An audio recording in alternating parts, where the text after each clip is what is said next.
के छ त समाधान? समाधान सजिलो अनि स्पष्ट छ। स्ट्रङ साइबर ल अपडेट गर्नु पर्यो सरकारले।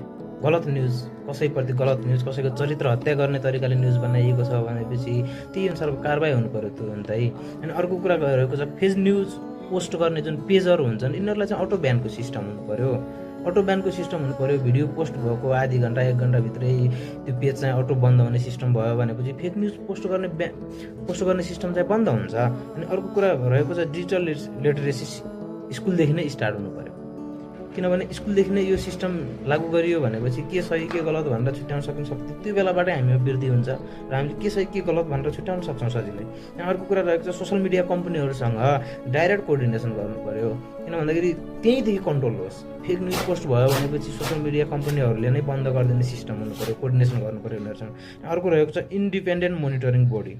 यसले चाहिँ के गर्छ भन्दाखेरि नातावाद, कृपावाद, राजनीतिवाद, सिद्धान्तवादलाई छोडेर उनीहरू चाहिँ एकदम फ्याक न्युज बनाउँछन्। त्यो भएको हिसाबले ओभरअल सोसियल मिडियालाई चाहिँ सुधार गर्ने यी केही समाधानका कुराहरू छन्। यसमा चाहिँ जनता पनि इरेस्पोन्सिबल हुनु पर्यो, हामी रेस्पोन्सिबल हुनुपर्छ। हामीले के सही के गलत गरिरहेका छौँ भन्ने कुरा त हामीले बुझ्नुपर्छ नि त। ओभरअल भन्नुपर्दा सोसियल मिडिया खराब होइन, तर यसको गलत प्रयोग एकदमै खतरनाक छ।